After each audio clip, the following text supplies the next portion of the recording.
Bistado ang hinihinalang insidente ng fraud sa isang barangay sa Maynila. Hindi bababa sa 10 senior citizen doon ang matagal ng patay pero napag-alamang may kumukubra pa rin sa kanilang pensyon. Laging una ka sa balita ni Jomer Apresto, exclusive. Halos 4 na taon ng patay ang 84 years old na si Santos Conde, residente ng isang barangay sa Santa Ana, Maynila. Pero nagtaka ang kanyang kaanak na mayroong nagkiklaim umano ng social pension niya na 500 piso kada buwan mula sa lokal na pamahalaan ng Maynila. Bukod kay Santos, may kumukuha rin daw sa pensyon ng kanyang bayaw na si Efren de la Rosa na 4 na taon na rin patay. Ang kapatid ni Efren na kumuha ng sariling pensyon ang nakakita na nasa listahan pa ang kanyang kapatid. Agad daw silang dumulog sa Office for the Senior Citizens Affairs o OSCA ng Manila LGU. Doon nila nakita na may mga nakapirma sa pangalan ni Efren at Santos para sa payout ng January 2026 hanggang March 2026. Hindi rin daw bababa sa 10 senior citizens sa nasabing barangay ang patay na, pero nasa listahan pa rin at may kumukuha rin ng kanilang pensyon. The worst thing is nakakapag-payout sila.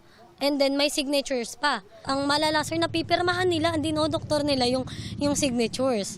Ayon kay Dara, mga opisyal ng barangay lang ang may authority na humawak ng dokumento para sa payout sa benepisyaryo. Nang matuklasan nila at ilapit sa OSCA, lumapit daw sa kanilang kapitan ng barangay. Iginiit daw na wala siyang alam sa nangyari. Biruin niyo, sir, 4 years. Sa 4 years na yun, kung hindi pa makita nung tita ko yung signature ng tito ko, hindi nila ide-declare yung mga senior na patay na. Nagmamakaawa yung chairman namin. Biglang sabi na baka naman pwedeng iurong na lang kung anong gagawin.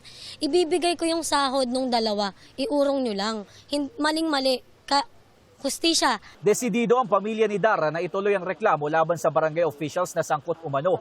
Ang asawa ni Lolo Santos na si Elsa, hindi makapaniwala sa nangyari. Malapit daw sa kanilang pamilya ang kapitan at sekretary ng barangay. Hindi ho namin akalain na gagawin niya sa pamilya namin ng ganyan. Ang hirap po ba tanggapin na ganun?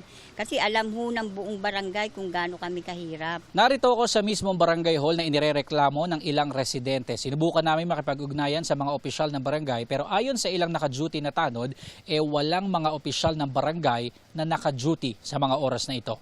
Bukod sa investigasyon ng OSCA, dumulog na rin kanina sa istasyon ng pulisya ang pamilya ni Dara para magsampa ng reklamo. Ayon sa pulisya, posibleng maharap sa patong-patong na reklamo ang mga sangkot sa nasabing illegal na aktibidad.